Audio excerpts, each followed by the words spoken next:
안녕하세요. 뉴스로봇 2021년 한반도 사회를 맡은 금초롱입니다. 전승호입니다. 오덕렬입니다. 네, 안녕하세요. 안녕하세요. 네, 잘 네. 지내셨나요? 1년 만에 또 이렇게 다시 또 이렇게 뵙게 됐는데. 그렇습니다. 잘 지내셨나요, 승원님? 사실 그동안 1년 동안 박사님한테 이거 물어봐야지 했던 것들이 계속 쌓여가지고 지금 이 자리가 너무 반갑습니다. 저희가 이번에는 논문이 아니라 다른 걸로 보는 한반도 이슈라고 하는데 어떤 거로 저희가 이번에는 풀어나가게 된 거죠? 이제 작년에는 조금 무거웠던 것 같아요. 주제가 논문이다 보니까. 음. 그래서 이번에는 이제 뉴스를 통해서 뉴스로. 남북 관계의 어떤 그런 모습들을 확인할 수 있는 그런 시간을 좀 가질 것 같습니다. 근데 아까 1년 동안 뵙게 돼갖고 물어보고 싶은 게 막 있었다고 했는데 그게 저는 부담이에요. 자주 만나면은 질문이 지금 많은 것 같은데. 질문 막 쌓아놨습니다. 네, 자주 긴장하셔야 될것 만나면은 같습니다. 자주 만나면은 그때 얘기를 좀 해드리면 되는데 1년 만에 만나면 무슨 일이 있었냐 보면 저도 막 찾아보고 기사들, 왜냐면 이게 기사가 계속 여러 가지가 나오다 보니까, 그다음에 북쪽 쪽에서 변화들이 있다 보니까 이 머릿속에서 하나의 맥락을 딱 이어지기가 이렇게 쉽진 않더라고요. 그러다 보니까, 하지만 오늘을 위해서 또 나름대로 준비를 했습니다. 네. 기대하겠습니다. 그래서 이번에는 사실 북녘 소식부터 시작해서 이제 남북한의 관계, 그 다음에 경기도 사업까지 이렇게 쭉 이어서 진행하신다고. 네, 제가 정한 건 아닌 것 같고요.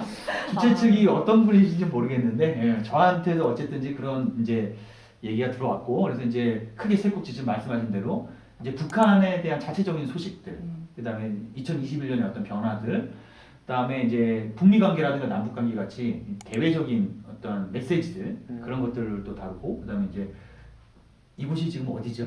지금 여기는 경기도 부천에 부천까지 있습니다. 왔습니다. 네, 있습니다. 예, 부천에 지금 스튜디오인데, 지금 경기도 사업이다 보니까 남북 관계와 어떤 통일 문제를 경기도 차원에서는 어떻게 지금 보고 있는지 하는 이제 경기도의 기사들을 중심으로 이야기들 좀 풀어나가보도록 해보겠습니다. 다른 채널에는 또 없는 컨텐츠가 있군요. 기대하셔도 좋을 것 같습니다. 네. 감사합니다. 그러면 2021년도에 새해 북한이 이제 신년사가 발표되지 않았다고 하는데 연합장으로 발표한 걸 알고 있습니다. 이게 사실인가요? 제가 거짓말을 갖고 왔을 거예요. 일단은 신년사라고 하는 개념은 우리가 그래도 좀 남북 문제에 좀 관심이 있으신 분들이니까, 북한의 신년사 그러면 이제 어떤 이미지나 어떤 느낌들이 좀 있으세요? 김정은 국무위원장이 나와서 이제 인민들에게 어떤 얘기를 하고, 그 다음에 지금까지 어떻게 할 건지에 대한 그런 계획들을 발표하는 자리라고 알고 그렇죠. 있습니다. 보통은 영상으로 하는 걸로 알고 있는데 이번엔 서한으로 이제 인민들한테 보냈다는 얘기를 들었는데 어떻게 된 거죠, 이게? 맞습니다. 근데 이제 신년사가 사실 김정은 시대 되면서 이렇게 영상에 좀 등장했고요. 사실 이제 그 전에는 노동신문에 이제 1월 1일에 아주 엄청나게 긴, 그러니까 진짜 그거 읽으려면 너무 힘들어요. 신년사 읽으려면 정말 힘들게 진짜 몇 페이지에 걸쳐서 올해 한 해 동안 어떤 계획을 가지고 우리는 이제 당을 이끌어가고 나라를 이끌어가겠다, 이런 방식의 일종의 어떠한 그런 메시지를 던지는 개념이었는데, 올해 2021년에는 연합장이라는 게 발표가 됐어요. 왜 그랬을까요? 바빴나요? 진짜 의외네요. 네, 바빴나요? 그래서 이제 지금 연합장이 지금 화면으로 이제 보실 텐데, 평소에는 이제 신년사를 발표하죠. 매년 올해는 어떻게 살아가겠다. 2019년에 12월 28일부터 31일까지 노동당 전원회의를 진행했었는데, 그때 했던 전원회의 연설로 신년사를 대체했었습니다. 네, 그래서 실질적으로 신년사는 2년 연속 안 나온 거긴 한데요. 연합장 메시지, 연합장 이렇게 보시면 아시겠지만 되게 간단하잖아요, 메시지가. 친필로. 네, 친필로 그것도. 그래서 연합장이 발표가 됐을 때, 한쪽에서는 신년사가 발표가 안 된 게 좀 의외다라고 얘기하시는 분들도 있었지만, 사실 북쪽에 전문적으로 공부하시는 분들 입장에서는 연합장이 발표될 거라고 예측을 보통 했어요. 네, 왜 그랬었냐면, 바로 뒤에 이제 우리가 오늘 얘기할 그 조선노동당 제8차 대회가 며칠 뒤에 바로 열렸거든요. 그렇기 때문에 사실 노동당 대회라고 하는 것이 그 나라를 이끌어가는 하나의 그냥 지침서를 마련하는 건데, 이게 신년사를 미리 발표해버리면 당대회의 의미가 좀 채색되잖아요. 그러니까 이제 우리 한 해 잘 지내보자라는 어떤 개념으로서 이렇게 연합장을 발표를 했었던 것 같아요. 아, 그러니까- 선택과 집중인가요? 약간 그렇죠. 시기적으로 봤을 때, 그러니까 신년사를 너무 비중 있게 두면은 그 뒤에 있는 정말로 중요한 당대가 어떤 비중이 좀 더 작아지기 때문에 그렇게 했다고 보면 되겠네요.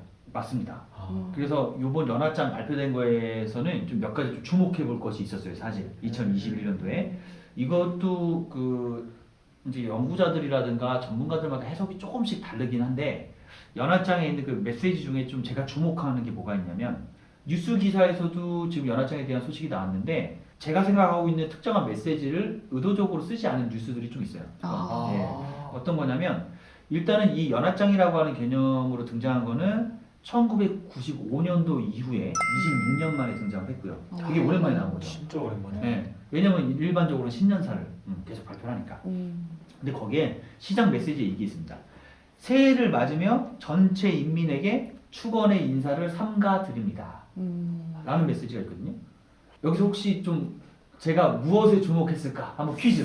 저는 인민에게 좀 더 포커스를 더 두고 뭔가 인민을 좀 더 생각하는 마음 이런 걸 좀 더 강조하지 않았나 싶은데요. 맞나요? 아니 그 저기 뭐야 우리 초롱님도 전 생각을 삼가드립니다라는 표현이 조금 존칭의 언어라서 거기에 이제 방점을 두시고 살펴보셨나 생각도 들고요. 맞습니다. 예, 그러니까 역시 우리 또 우리가 화면 좀 많이 좀 맞춰보다 보니까 이게 좀 몰라야지 좀 사실 긴장감이 있는데 다들 아셔갖고 그러니까 뭐냐면 인민을 위해서 무언가를 하겠다라는 메시지는 사실 북한의 지도자들이 지속적으로 있어 왔었죠. 왔었는데 이제 삼가라고 하는 표현, 그러니까 삼가 인사드립니다. 뭐 이런 표현들이 우리도 그렇지만 이게 북쪽 문화에서는 윗사람한테 보통 하는 표현이에요. 아랫사람이나 윗사람한테. 근데 이제 그 국가 지도자가 인민에게 축원의 인사를 삼가드린다. 이렇게 돼 있다는 엄청난 얘기는 거네요. 사실은 조금 다른 느낌을 좀 줄 수 있죠.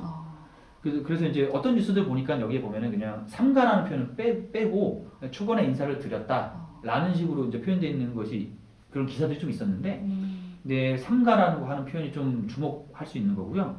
그 이제 아래쪽에 보면 이런 얘기도 있어요. 위대한 인민을 받드는 충심 이런 표현을 썼어요. 충심. 예. 충심이라는 단어를 인민에게 그렇죠. 받든다라는 표현도 굉장히 의외인 것 같아요. 그렇죠. 그러니까 기존의 북쪽의 지도자들이 했던 뉘앙스는 아니거든요, 사실.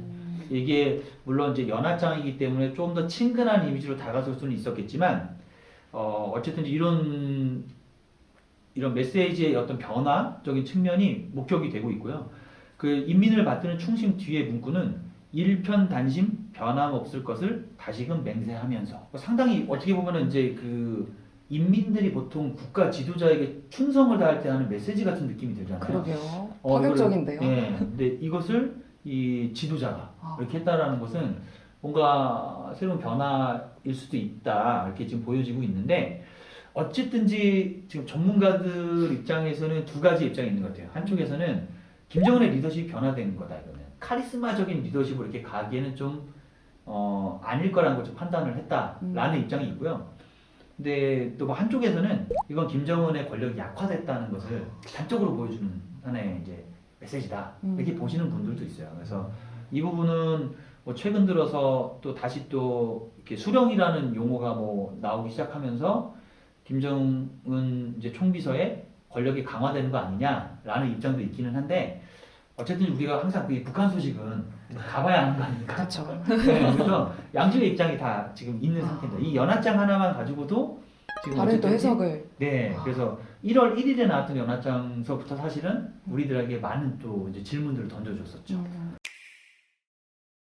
아까 잠깐 말씀하셨는데요. 조선 노동당 대회가 이제 8차 대회가 열렸다고 하는데 어떤 의미가 있는지 궁금한데요. 제가 알기로는 노동당 대회가 북한에서 이제 최대로 큰 정치 행사라고 들었는데요. 네, 맞나요? 5년에 한 번씩 열리는 행사라고 알고 있습니다. 네, 그 5년에 한 번씩 열리는 행사는 이번 8차 당대회, 올해 있었던 8차 당대회에서 결정이 된 거고요. 1차 대회는 지금 1946년도에 있었어요. 46년도. 46년. 46년도면 시점이 어떨 때인지 한번 생각해 보세요. 그때는 이제 한국 전쟁 그 전이군요. 순간적으로 자신이 없네요. 너무 놀랬죠. 지금 얘기하시면서 1940년도 너무 옛날인데 50년, 그죠? 40년도면은 이제 한국 정부가 세워지고 북한 정부 이제 따로 세워지기 전이죠. 그쵸. 전이죠. 왜냐면 우리가 이제 45년도 해방되고 나서 음. 사실 남한의 단독 정부 수립이 1948년도거든요. 음. 그러면은 이제 사실 단독 정부가 완전히 세워지기 전에, 그러니까 해방돼서 그냥 이제 소위 말하는 이제 미군정, 소련군정 시기 때 그때 이미 당대회가 열려졌고 이때는 아직까지 정부가 공식적으로 세워지지 않았기 때문에 북조선이라는 표현을 썼습니다. 북조선. 네, 그러니까 지금은 조선 노동당 대회라고 하잖아요. 아. 네. 그래서 1차 대회가 46년도, 음. 2차 대회가 48년도에 있었어요. 그래서 2차까지는 북조선 노동당 대회 이렇게 사용했었어요. 네, 그래서 이제 이때까지만 하더라도 어쨌든지 우리가 하나의 국가라고 인식을 했었던 거죠. 네, 그런 입장이었고 지금 아까 5년마다 한 번씩 열린다라고 했는데 지금 보세요. 46년도에 1차예요. 네. 48년도에 2차예요. 근데 지금 2021년도에 8차잖아요. 어떻게 된 거죠? 중간이 없어졌는데? 그죠? 네. 공간이 많이 비인 것 같아요. 예, 그래서 이제 뭐 3차, 4차 이렇게 가다가 이제 포인트가 어디냐면 6차 대회가 1980년도에 있었어요. 아, 80년도. 80년도. 네, 80년도에 있었고 김정일 국방위원장 시기에는 이 조선 노동당 대회가 열리지 않았었습니다. 아, 왜 그러죠? 그러니까 이제 여러 가지 이제 뭐 이유가 있었겠죠. 이유가 있었겠지만 이 노동당 대회는 지금 아까 말씀하신 것처럼 제일 큰 대회라고 생각하시면 돼요. 그러니까 국가를 갖다가 이제 국가의 어떤 그런 이정표를 만들어내는 그런 어떤 규율이라든가 규정들을 바꾸게 되는. 그래서 또 이것도 뒤에서 얘기하겠지만 올해 또 조선 노동당 당 규약도 개정이 됩니다. 여기서. 그러니까 이런 국가적인 엄청난 큰 과업을 할 때, 이거는 사실 일대 변화를 일으키는 하나의 사건들이거든요. 아. 그러니까 김정일 국방위원장 시기에는 그냥 이대로 가도 된다라고 생각했던 것 같아요. 그러니까 굳이 이제 당대회를 열지 않았었던 거고, 굳이 개정하지 않고 바꾸지 않고 그렇죠. 그대로 가도 된다. 그대로 갈 수 있었다 이렇게 좀 보는 것 같고, 그러다가 언제 다시 또 그럼 개최가 된 건가요? 네, 7차 대회가 2016년도에 있었습니다. 아, 네, 김정은 그렇죠. 부장이고. 네. 전 김정은 그 총비서가 어쨌든 이제 국가 지도자가 된 이후에 7차 대회가 열렸고, 그럼 두 번이나 열린 그렇죠. 수 있겠네요. 근데 2016년도에 7차 대회가 열렸잖아요. 근데 올해 8차 대회가 열렸잖아요. 몇 년 만에 열렸죠? 5년 만에 열렸죠. 그렇죠. 와, 이제는 딱. 네. 그러니까 이제 김정은 체제가 되면서 5년 만에 한 번씩 이제 열겠다라는 것들을 이제 명시하게 됩니다. 그래서 아마도 이제 어떻게 보면은 우리도 이제 이 당대회라는 게 어떻게 보면은 우리나라로 따지면 전당대회 같은 거거든요. 그렇죠. 근데 우리나라, 그러니까 남한에서는 사실 전당대회가 그 각각의 당들의 최대 축제이지 모든 국민의 축제라고 보기는 어렵잖아요. 그렇죠. 예, 특정한 정당의 축제라고 보여지는데 축제라고 표현하기 맞는지 모르겠지만, 근데 이제 북쪽에는 어쨌든지 조선 노동당이 제1 정당이기 때문에 이 당의 어떠한 그런 방침들이 국가를 이끌어가고 있기 때문에 당대회가 나라를 이끌어간다라고 생각하면 저희랑은 또 다른 개념의 그렇죠. 정당 예, 대회. 그렇습니다. 그래서 이제 이 8차 당대회가 이제 말씀하신 대로 5년 만에 열렸고, 그 다음에 앞으로는 5년 주기로 열겠다 이런 얘기를 했어요. 근데 이제 여기서도 좀 주목해봐야 될 게 뭐가 있냐면요. 일단 참여 인원이 7차 당대회에 비해서 1,300명 정도가 증가가 됐어요. 더 많은 사람. 예, 그러니까 인원 자체가 일단 커졌다는 거죠, 파이가. 예. 그런데 이 정도로 인원이 늘어났는데 실제로 당 일꾼이라든가 군인들은 감소가 됐어요. 그것도 무슨 메시지죠? 네. 이거는 또? 당 일꾼이나 군인이 감소됐다는 얘기는 전체 인원은 늘어났는데 음, 당 일꾼이나 군인이 감소됐어요. 그러면 누군가 그걸 채웠을 거 아니에요. 그죠? 그렇죠. 그 다음에 또 우리 보면은 북쪽에서 상당히 영웅으로 추앙받는 항일혁명 투사분들, 비전향 장기수분들 이런 분들이 8차 당대회에서는 한 명도 등장하지 않았어요. 몇 명이었어요. 그러니까 이거는 일단 2021년도니까 사실 이분들이 나이들이 많으실 거 아니에요? 아, 그쵸. 네, 그러실 수도 있을 것 같은데, 근데 갑자기 영명으로 됐다는 거는 큰 그러게요. 의미가 있을 것 같습니다. 그렇죠. 이게 북쪽에서 나름대로 메시지를 좀 담아낸 것 같아요. 그래서 이 분들이 많이 줄어들게 되고 영명이 되면서 어떤 분들이 들어왔냐면 현장 노동자. 그다음에 일꾼들이 증가했습니다. 새로운 또 인물의 등장이네요. 예. 근데 여기서 포인트는 뭐냐면 당 일꾼이 아니라 현장 노동자라고 하면 사실 실천 현장에서 있는 분들이 이제는 당대에 참여하게 되는 일들이 벌어졌어요. 그러면 앞에 이제 연합장이랑 조금 결부시켜 보면은 네. 이제 인민들을 언급하고 정말 실용적인 그런 부분들을 좀 더 연합장에서 했고, 그 다음에 그거를 진짜로 실무에서도 당 대회에서도 그거를 그렇게 노선으로 가겠다라는 메시지라고 볼 수 있겠네요. 네, 일단 공식적인 메시지는 그렇게 볼 수 있습니다. 언행일치. 네.